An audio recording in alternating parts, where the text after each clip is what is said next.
Well, that's interesting. I hit the live button, and it didn't go on, so that's why I'm late. I beg your pardon.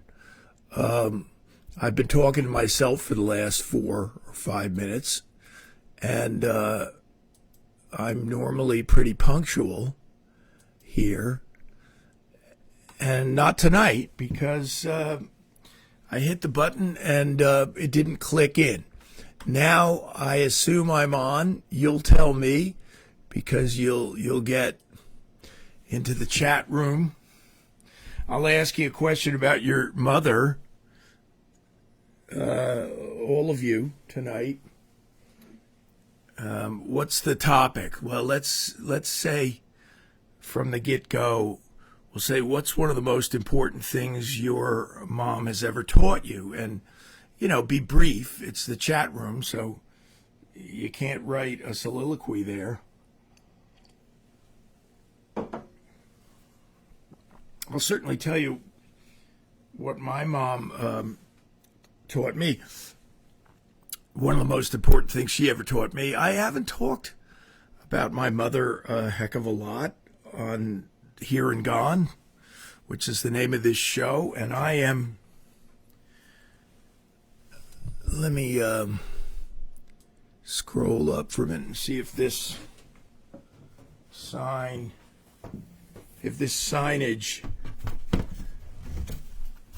comes out. I'll actually click to my, oh yeah, all right. I'll click to my monitor for a minute. Don't get up too quick, Chip. There. That's me. This sign was made by my friend Luann Steber, and it was commissioned by a mutual friend of ours for a gig that I did recently. And so that's what you see if you tune in to the Here and Gone show. This weekend is a weekend where I'm doing two. Because I had more to say, and I had some reflections on Mother's Day. I'll play you one of her favorite songs. Her name was Roxanne. Her maiden name was Wiseman. Her father, my grandfather's name was Jack Wiseman, and he used to play in vaudeville and traveled around the country and played the ukulele and a kind of thing called a banjo-ale. Is that what it was? It was a banjo with 8 strings. So it was like a banjolin, like a mandolin-style banjo.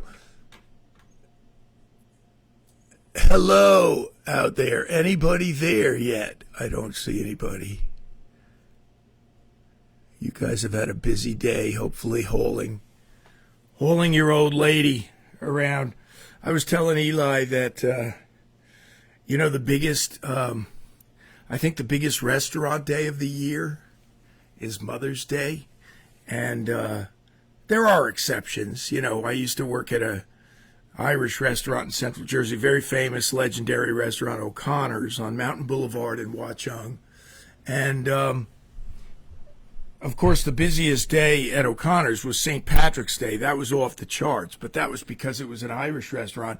They hired an Irish band every year, and that band got paid $4,000, as I recall, to play on St. Patrick's Day. They really priced themselves through the roof because they knew they were in demand. And a guy from Ireland named Willie Lynch, nice guy, he played many years at O'Connor's on St. Patrick's Day. And then he had a bar, and he had a bar where, in New Brunswick or something? Alan LaBeouf is in Germany, so it's in the middle of the night for him. He can't comment. But Willie Lynch hired Alan to play there, and play he did. I was feverishly trying to get my new song ready in time for this show, and I have failed. So that's okay. I got plenty of other things to play for you, and stories to tell you. Stories about my mother, stories about the most bizarre thing that ever happened to me on a Mother's Day. And if anything bizarre happened to you, share it, albeit briefly, in the chat room. But also, did I say in this new start to the show, maybe I did, that we're looking for things that you learned, things that your mom taught you. And I'll tell you some of the important things she taught me. But thus far, although, the chat room is not really the yardstick of measuring the entire audience, of course, but there's nobody in there yet, or at least you guys aren't talking. You're so exhausted from hauling your mothers around today. But what I wanted to say about O'Connor's was, we used to have a joke. The staff used to joke, and I was friends with all the bartenders and the managers and the waiters and waitresses. And their running joke was, if you really want to punish your mother, bring her out to O'Connor's on Mother's Day. It's one of the awful experiences. There was lines around the building, lines on the front porch. So there were all these people like sheep with their poor, hungry, elderly mothers, and there's no place to sit down. There was one bench on the front porch they could sit on, and they're getting dehydrated and cranky, and they're all thinking, we're at O'Connor's.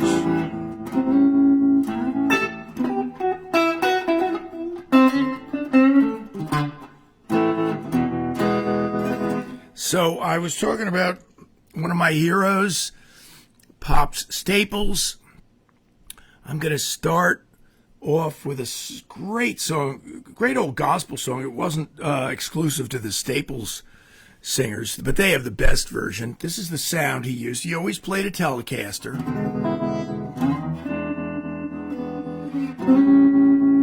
As he got older, he started playing a Telecaster Deluxe, which is a Telecaster with a humbucker in the neck position.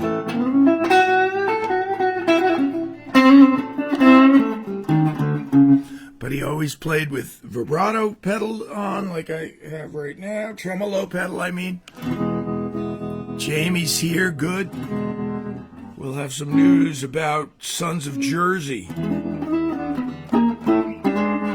tonight. Here's this song, this great old spiritual by the Staples Singers and others, but their version is the best, as I said. And it's a song that has a unique combination, friends and family, of imagination overlaid by just bedrock spiritual truth to it.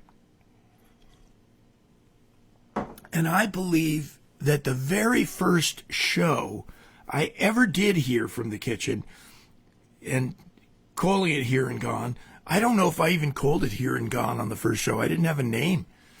But the first show I ever did, I played this song. It's called What Are They Doing? And it goes like this. I'm thinking today, oh my Lord, about a friend I used to know who lived and suffered down in this world below, and he's gone, and I want to know, what are they doing now? What are they doing right now? Tell me, what are they doing in heaven today, where sin and sorrow have gone away? Peace abounds like a river, they say. What are they doing now? What are they doing right now? Yeah.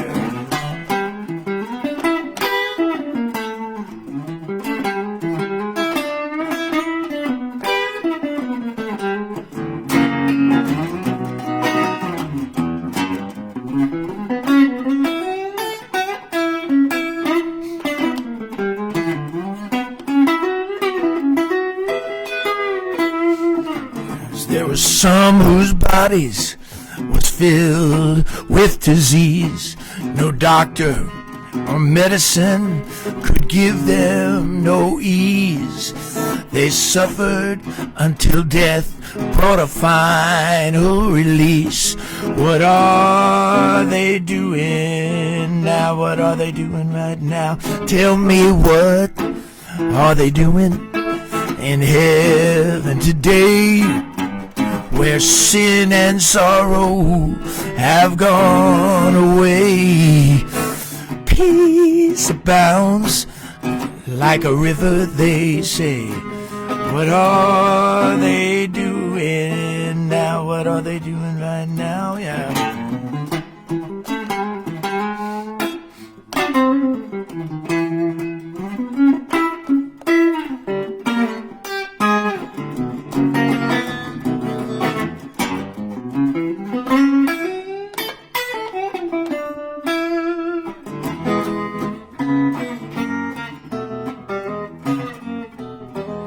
Said, what are they doing now?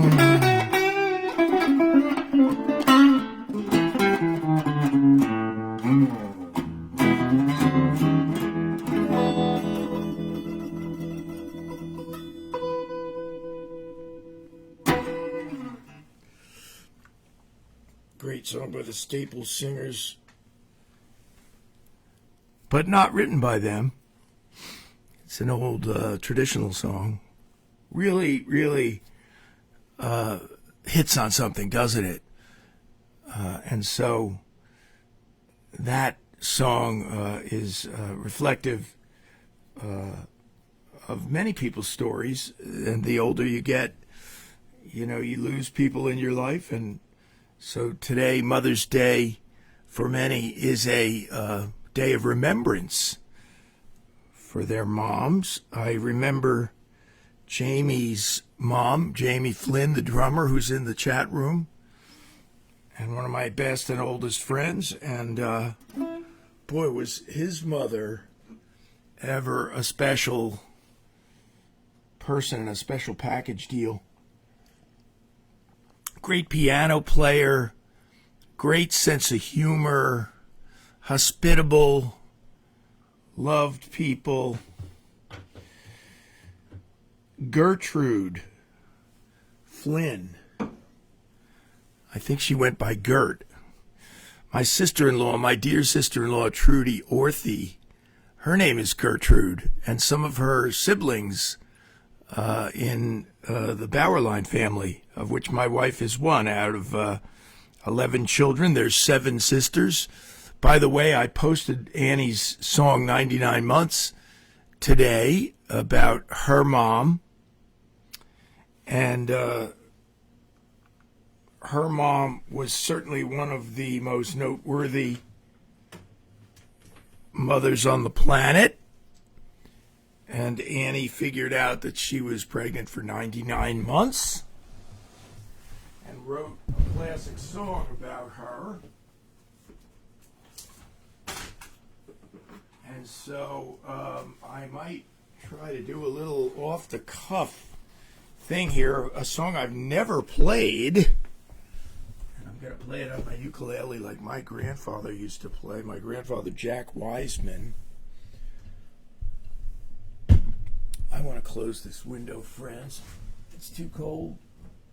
There's a cold wind blowing through the kitchen here. Yeah, this is a real kitchen. It's not a TV set. OG, Old Gert. They should have called her YG, Young Gert, until her mom passed away. But I like to ask people what their favorite song of all time is. You can chime in the chat room if you have a favorite song of all time. I've asked people all over. I asked a checkout lady at Giant. I can't remember her name. She's elderly. And she said, "At Last," you know, that great old R&B song. And Jamie, who's famous for doing At Last, a great R&B singer? Could you look it up if you have a minute? Because that's really what this lady in Giant loved. She didn't just love the song At Last, she loved the record. And who was that great R&B singer? This is my handmade Lo Prinzi. I had to look it up. That's how my memory's been going. So I had my dear mother-in-law, who was a very well-known international anti-war activist, who camped out in the desert as a human shield in the first Desert Storm. And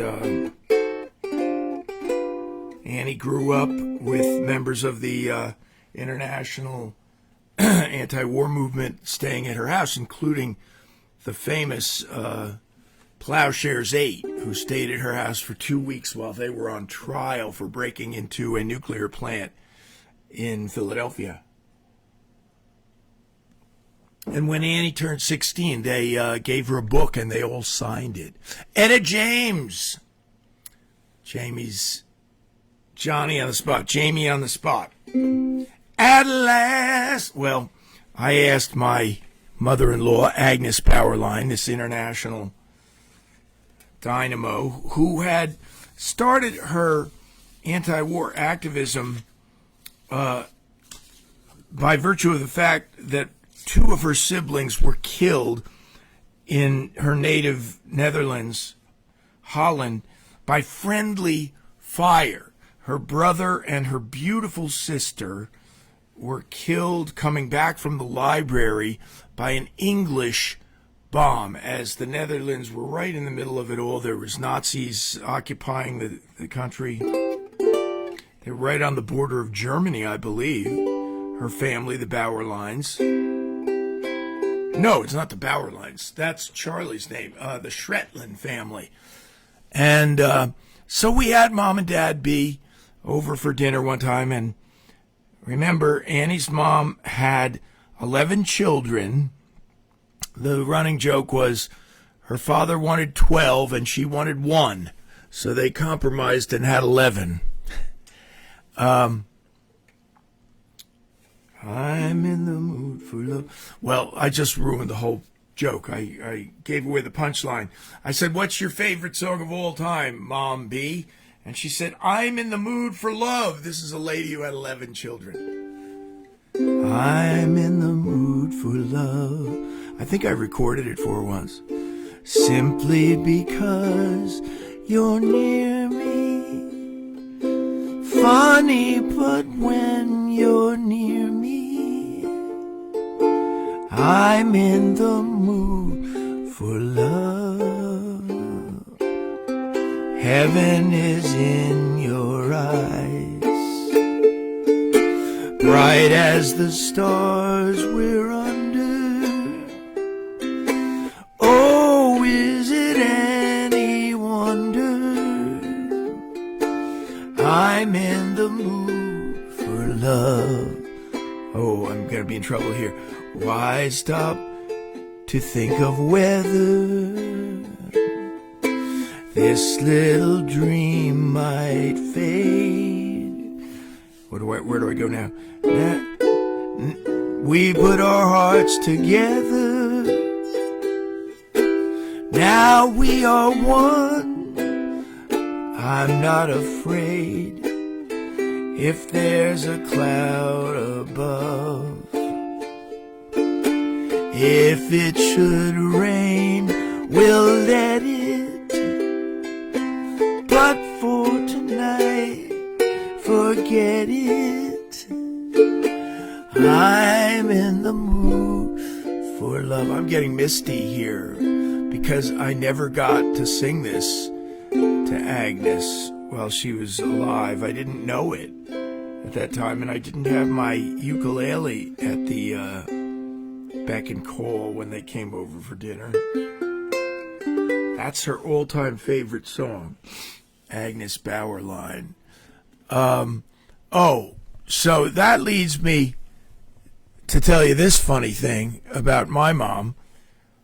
What was her all-time favorite song? Now, here I am. Remember, my mom was one of the biggest encouragements musically in my life, and we actually started my career, such as it is, by playing. We played bass and piano together. She on the piano, and of course, I played bass at a church, a Baptist church back there in Central Jersey, and that was my first gig, I think. And so we played together. My mom and dad encouraged me, but my mom was very musical, and she was a good piano player and a piano teacher, and taught people on our street in Gresham Road, Plainfield, New Jersey. And so I'm, starting to write songs. At 18, I was writing songs that I was playing for her, and she was my first audience. And at 19, I wrote a song that got me a record deal, which was Girl on the High Wire, sensitivo little song. And she's like, oh, that's nice, honey. But later I found out that her all-time favorite song was Hard-Hearted Hannah, the Vamp of Savannah, GA. And her favorite line of all time from a song was, an evening spent with Hannah sitting on your knees is like walking through Alaska in your BVDs. And she loved to deliver that line with gusto, and did. And so I got two guitars here. So I just played my Telecaster to be anatomically correct for that Staple Singer song. But I have a reason to get my Strat out here tonight. Bing, boom. And that reason is I don't have a name for this guitar. The other guitar is called Preacher. I have a Les Paul named Annie.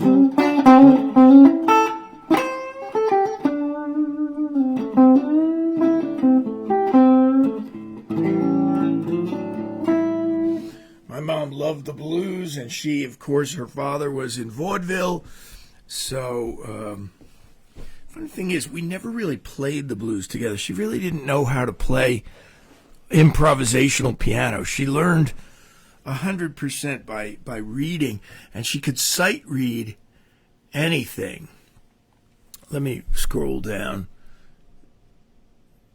Jamie had a jam session, a legendary jam session at his house years ago, and his mom played piano, and that's one of my fondest memories. Fred Holman was the bass player for that. Aztec Two Steps bass player. So we had some high class musical talent in the garage there playing. And Gertrude Flynn played some standards. She knew the great Bill Evans. So now you're talking. I mean, she wasn't just a musical person, but she was, I think she went to high school with Bill Evans, didn't she, Jamie? Maybe, possibly in the same class even. And a real diehard Bill Evans. And let me just assure you of something. Bill Evans is the greatest jazz piano player who ever lived, and he was from the next town over from me, which is North Plainfield, New Jersey, right? And Jamie was over in Dunellen with his mom. Or Greenbrook. Yeah. And so she knew Bill Evans. And that's a thing that'll change you as a person. And but my mom was taught, took lessons, gave lessons and we had a great time playing together. But she wasn't really much for improvising. I think she wrote a song or two in her life. Her father, my grandfather, Jack Wiseman, wrote 2 songs at least. He wrote one called Roxanne for her, my mother, and for my Aunt Barbara, Roxanne's sister, and only sister, he wrote a song called Barbara. And he went to a recording studio. Are you ready for this? And recorded them. He paid money to record them. They were instrumentals. And so now, just as a total non sequitur here for a minute, name this guitar. Can you help me out? This Stratocaster. If anybody comes up with the right name for it, you will get a hearty hand clasp and a prize of some kind, whether it's musical, literary, or art. Wow. How horrible is that? How horribly out of tune. So I'm not going to proceed until I wrestle this thing into submission. Wow, that was way off.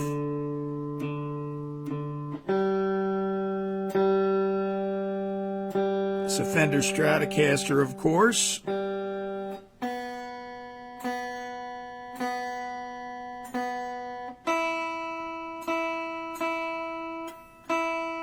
Someday, on another occasion, I'll tell you the story that David Spinoza told me of the incredible, amazing story of Jamie. That's a great idea. You're not going to believe this. I have a guitar named Bonnie already. It's a red-headed Les Paul. But that's how good it was. Your suggestion was so good that I've already done it.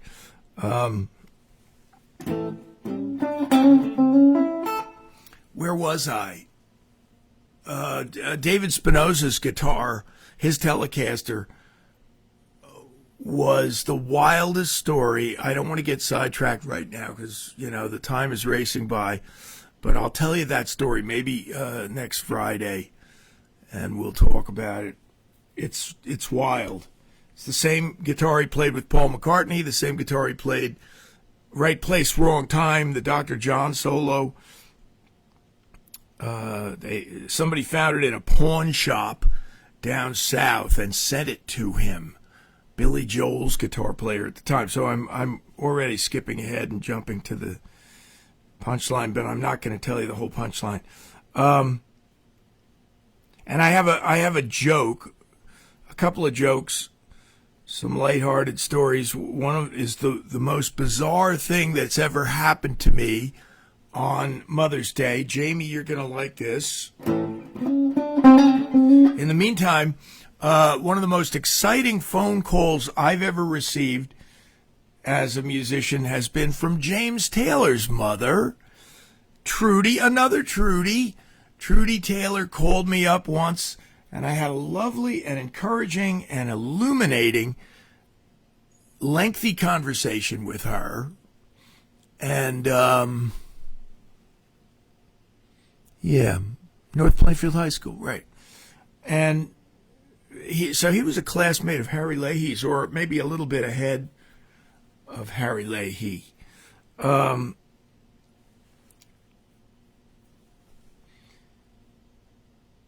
I will tell you this bizarre, strange thing that happened to me on a Mother's Day once, but I had this lovely interlude with James Taylor's mother, Trudy, when she was 90, and I think she passed away when she was 93, so a couple of years later. And we talked about James, and of course I'm also friends with her son Livingston and her daughter Kate, but, it's natural to talk about James, and she wasn't fawning all over James. In fact, the opposite. She was saying, yes, James plays for 15,000 people, but she said it's important to play music in your living room. especially for the teenagers of the world. Get them unhooked from those earbuds and give them a taste of real music, and we certainly do that. My brother-in-law and friend and sister-in-law, Scott and Trudy Orthy, have always been great for that. So here's a crazy little thing. This is one of the greatest blues ever written. Do you know what B.B. King said about the blues? And something just passed, the anniversary of his death or the anniversary of his birth just passed. He was born in Mississippi, I believe. And towering figure. I'd hate to think of a world without B.B. King. It would just be the Guitar Olympics if it wasn't for him. Everybody would be involved in who can play faster and more notes and more technically. And as I like to say, when I was 15 years old, I thought anybody can play like B.B. King. When I was 25 years old, I thought nobody can play like B.B. King. Thank goodness I figured that out.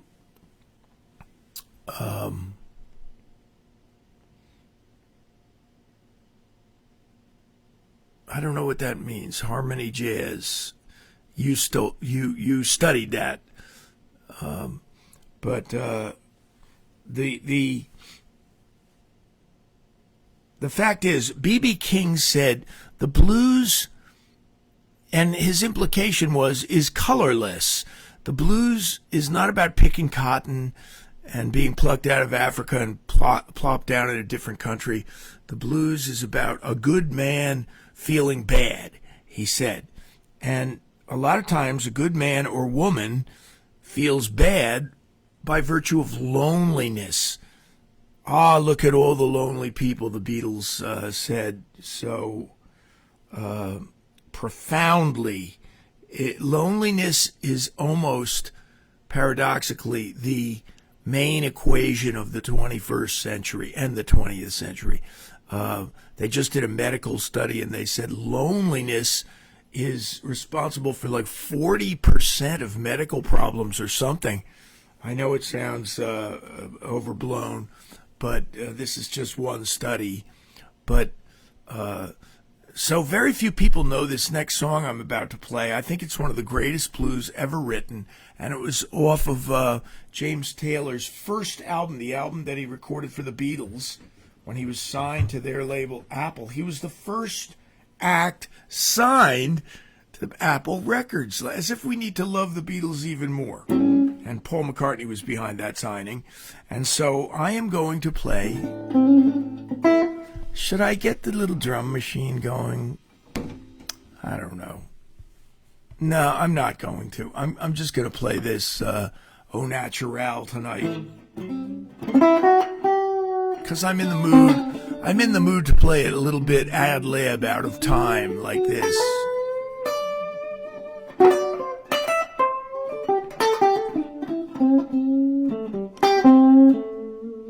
So James wrote this song called The Blues Is Just a Bad Dream.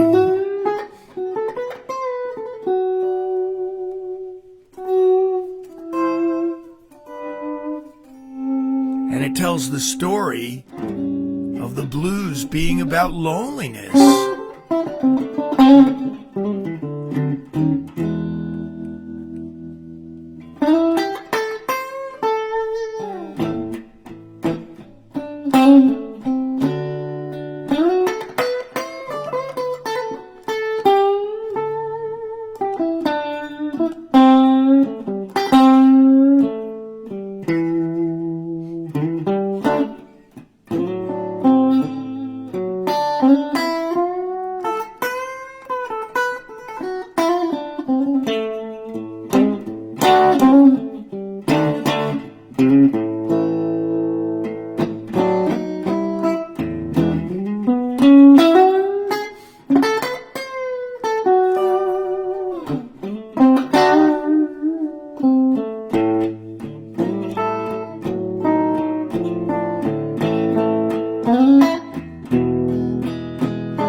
Tree grows in my backyard, it only grows at night. Its branches they're all twisted and its leaves are afraid of light. I said them blues is just a bad dream. They seem to live inside your head.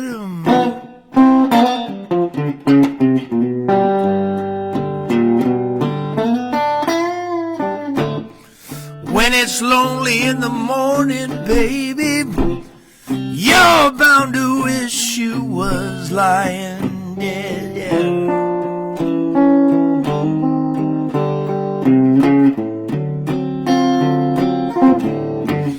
There's winds out on the ocean, and they're blowing where they choose. Them winds ain't got no emotion, baby, and they don't know that the morning blue is just a bad dream. They seem to live inside your head. When it's lonely in the morning, baby,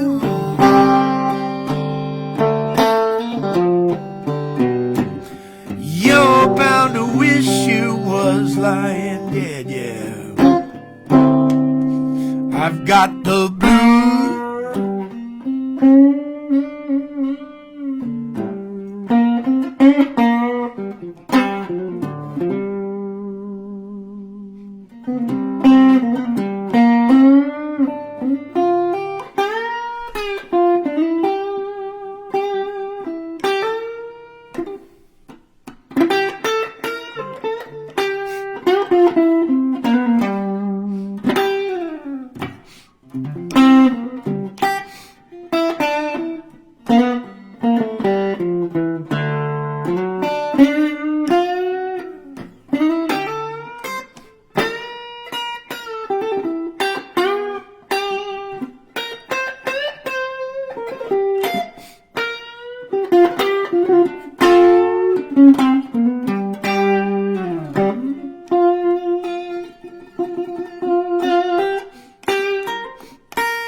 My mind is a rambling like some old rolling stone. Since that nightmare came to stay, baby, my thoughts, they just don't belong. They said them blues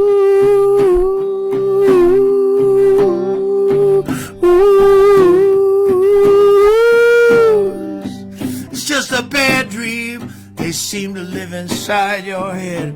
When it's lonely in the morning, baby, you're bound to wish you was. You're bound to wish you was lying dead. I know.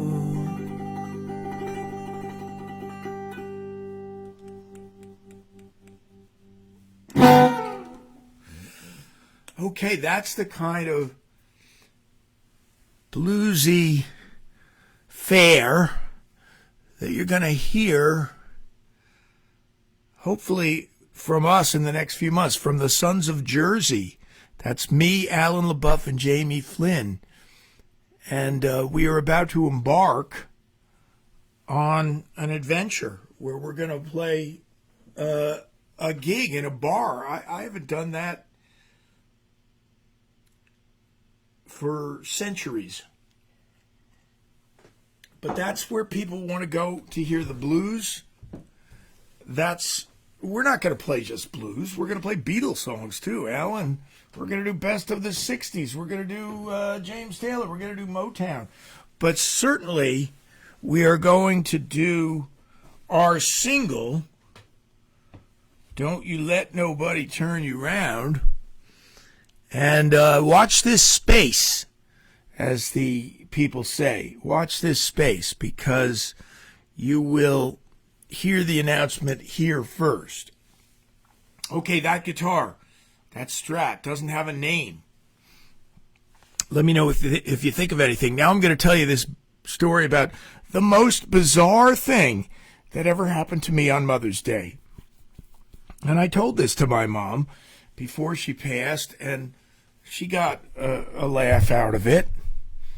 This is about one night. I was living alone at this big old house in Watchung. My parents had moved, I think, out to the farm in West Jersey, and I was kind of caretaking that house. And frankly, friends, it's a lucky thing that I was there. People say, oh, yeah, you were a caretaker. What did that entail? Well, it was just important that somebody be there, because the minute I left, actually, and the minute I moved out, people broke into the house and desecrated it. They ripped the banister down. People were watching that house, waiting for it to be abandoned, and they broke in, and they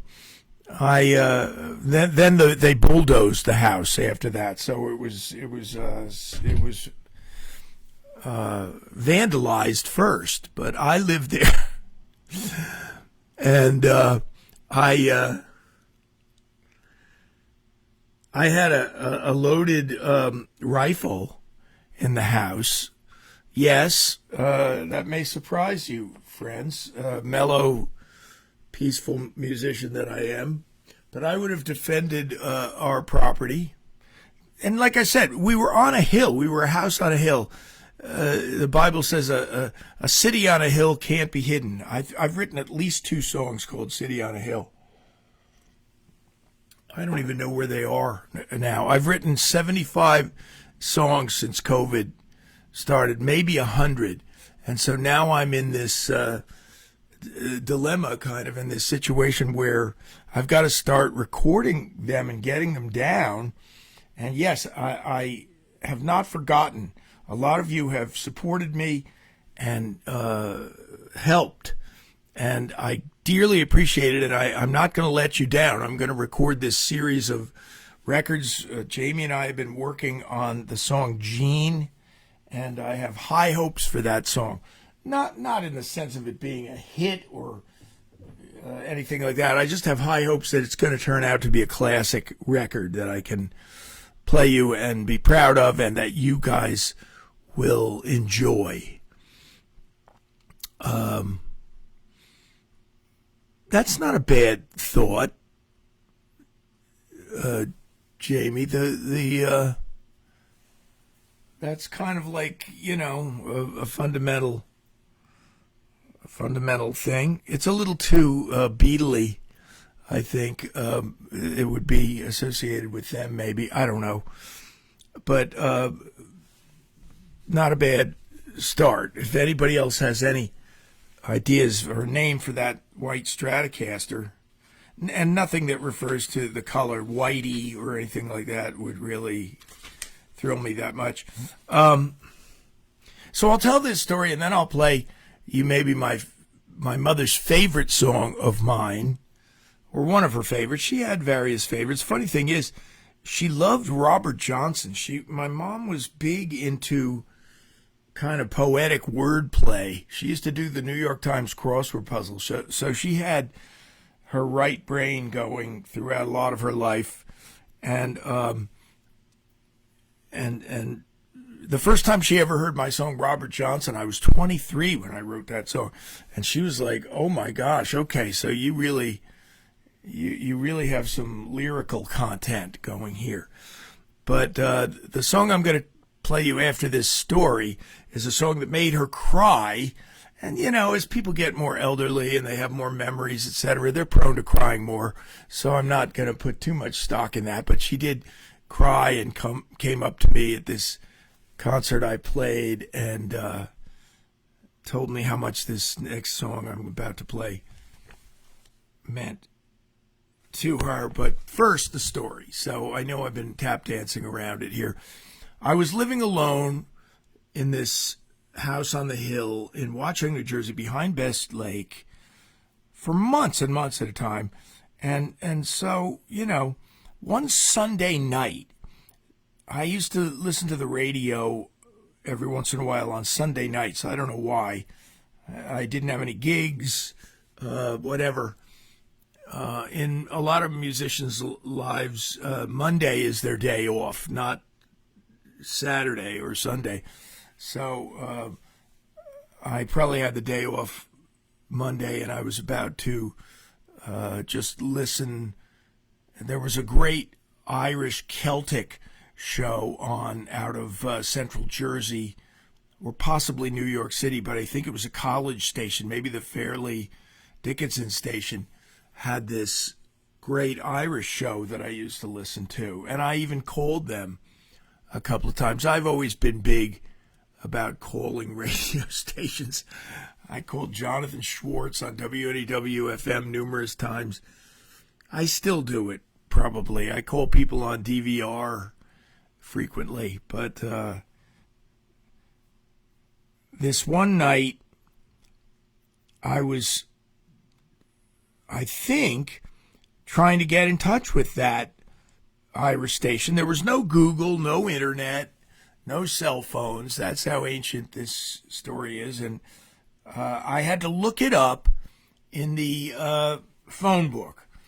And apparently what I did was I looked up the station erroneously, the wrong station. I called them up, and I suddenly found myself on Mother's Day. This was on a Sunday night, on Mother's Day night, and I found myself in the middle of a call-in talk show, and it was about people who had dysfunctional relationships with their mother. And it was so bad an idea for Mother's Day that nobody was calling in. Nobody was calling in.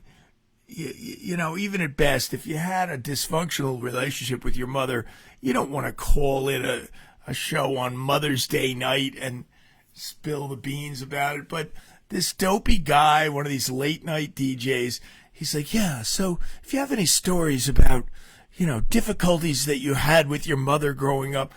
And I didn't know this when I called in, and I get hooked in, and the guy's like, oh, good, no, don't leave. I said, oh, I think I have the wrong number. No, this is about mothers, and did you ever have, a dysfunctional thing with your mother? And I go, no, not really.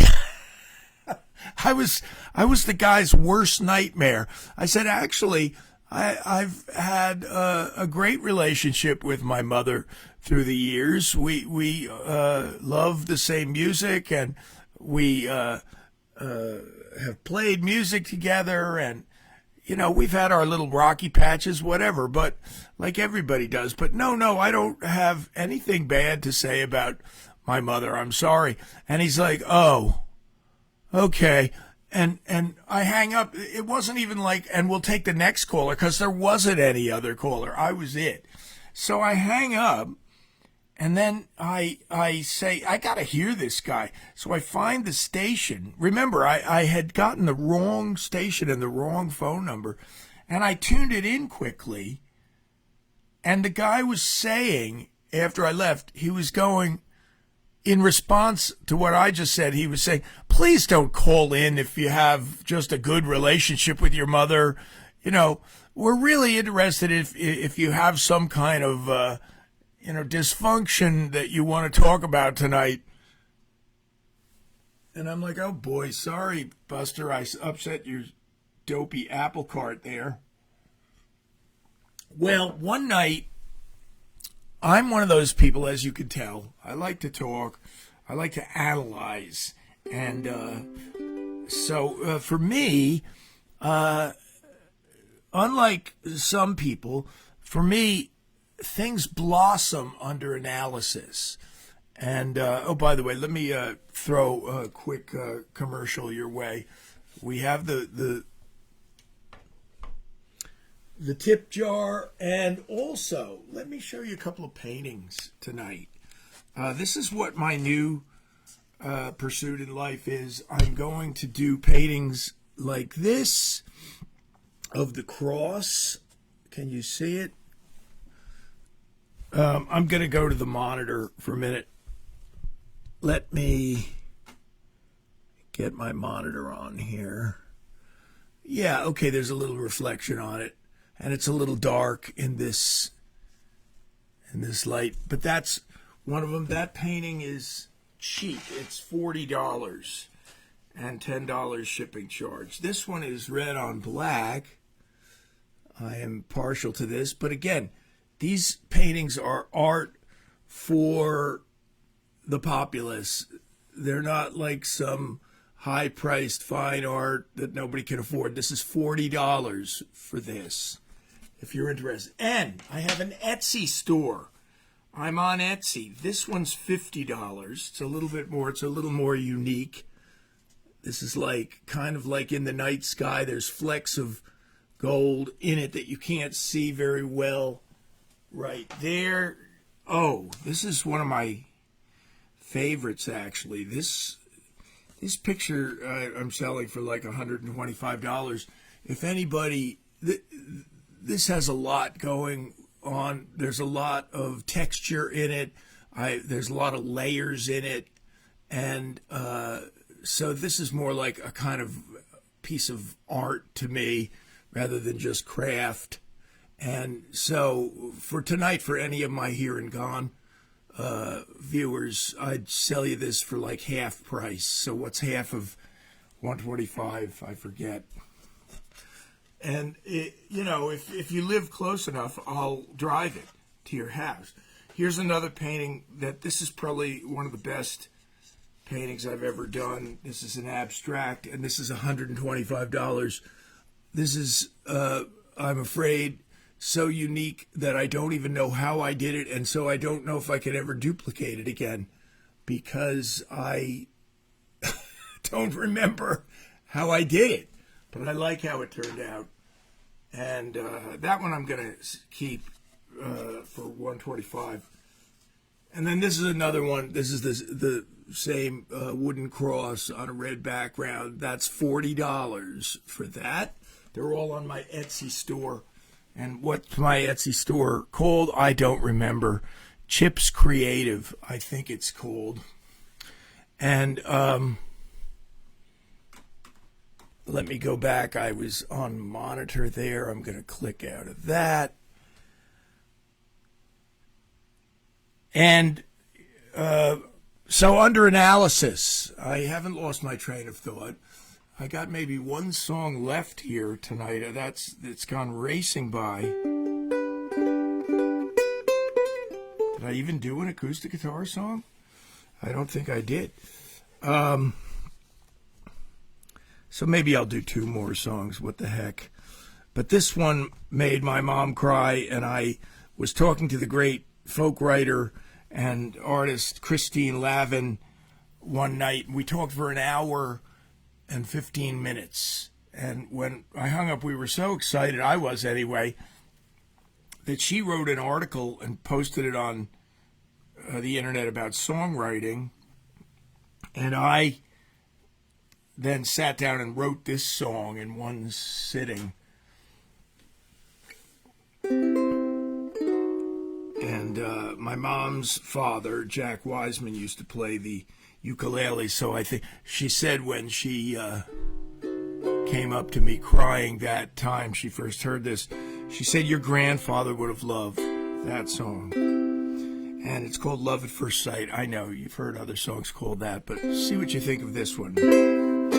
I was so lonely until I saw your face. I call it love at first sight. I think you knew it too, as you held out your hand. It was old love at first sight, yeah. I heard the beautiful song that you were singing, and your smile really turned on the light.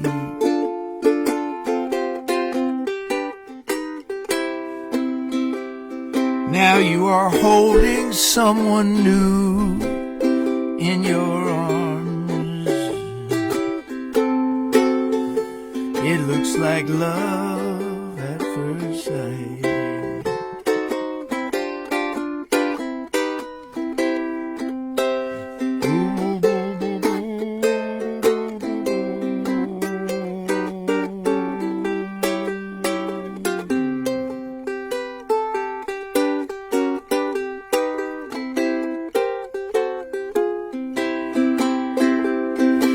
Place, the moment, the time brought us together, and we'll always have that first night. Now you are holding someone new in your arms. He's just 1 minute old, so it's alright. I call it love at first sight.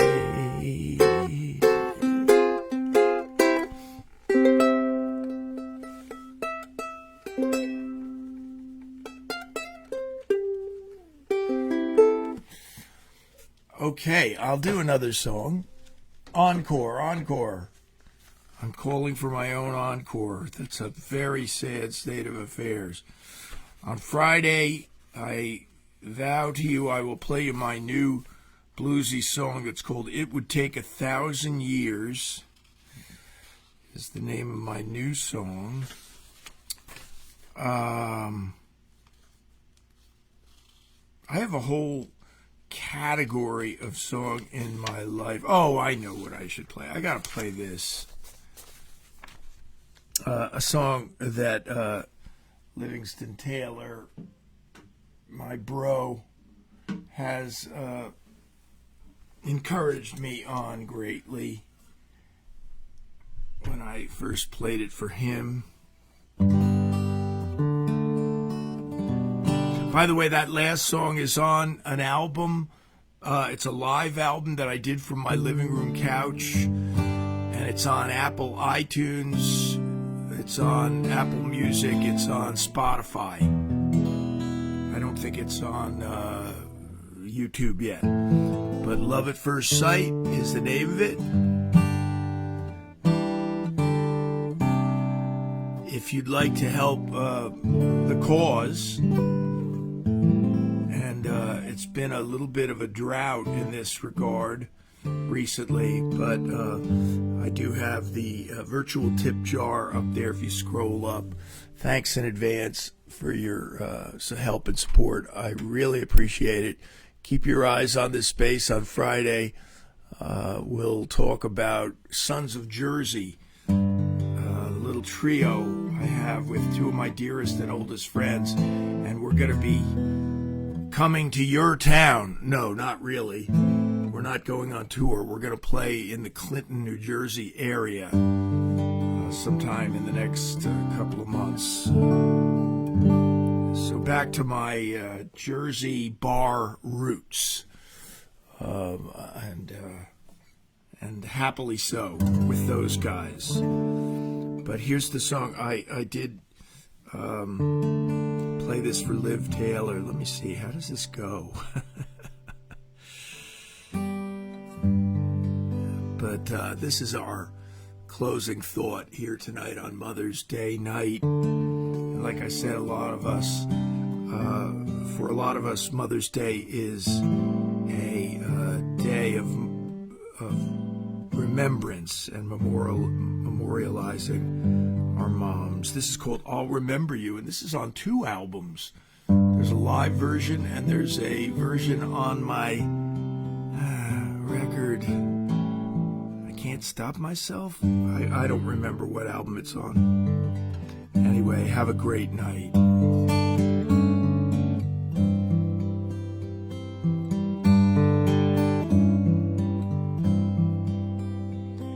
As the shadows fall and the moon is high and the stars come into view, I'll sit on my porch and I'll fold my hands and I'll remember you. You were there for me in a special way, more than anyone I knew. And when the sun comes up and warms the day, I'll remember you. Like a beautiful song I heard when I was alone and blue.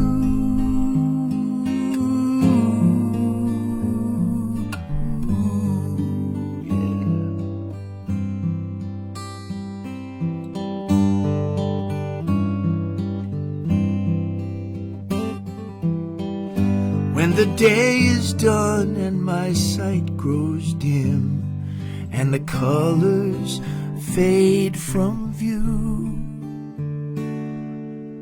when I can't recall even my own name, I'll remember you. I'll remember you.